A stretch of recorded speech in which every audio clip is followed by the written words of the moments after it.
My name's Dax Gunder. I'm with the Connersville Police Department. Been there for a little over 18 years. I'm a day shift sergeant, SWAT sniper, senior instructor, active shooter instructor, defensive tactics instructor.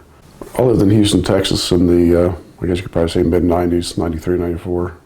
And one of my neighbors was a Harris County deputy, and I also had a friend at the Houston Police Department.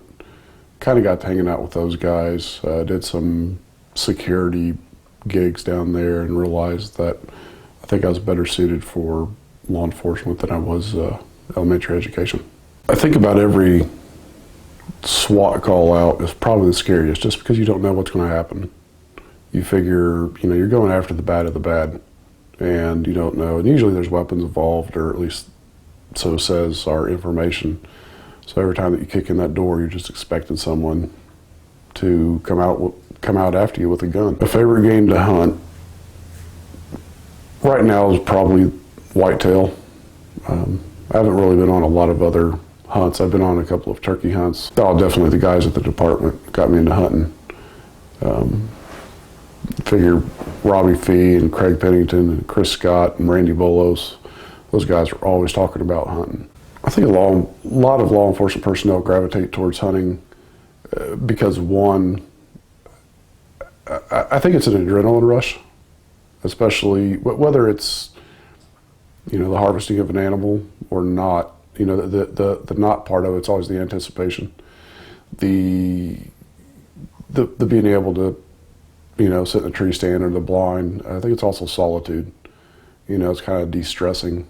I enjoy most about hunting just being able to get out and seeing God's splendor.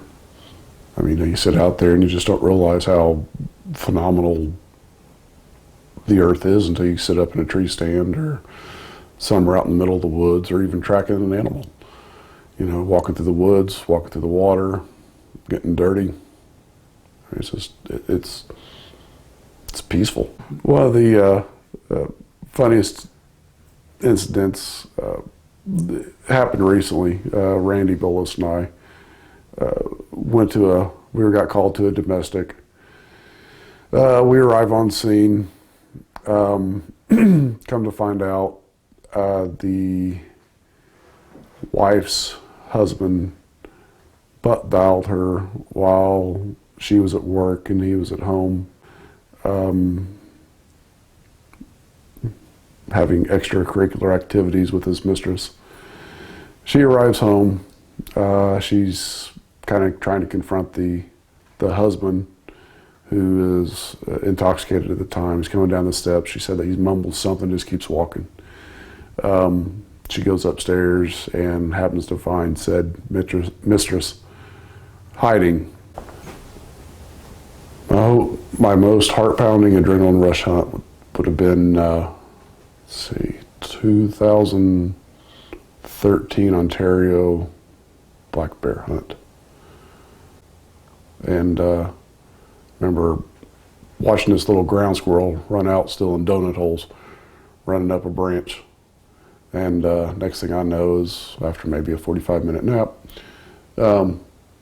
look up and I see this big black mass standing right in front of a rock. Obviously I realized it was a bear. I'm trying to tell you, I'm like, bear, boom, take the shot. And I never forget looking back at you, and I said, "Is that a big bear?" And I remember you saying, "That was a Volkswagen." So that was definitely, and then finding him and humping him out, that was, seems like yesterday. You still kind of get that big grin across your face and tingling sensation. Seeing that thing, getting your hands on it, that was awesome.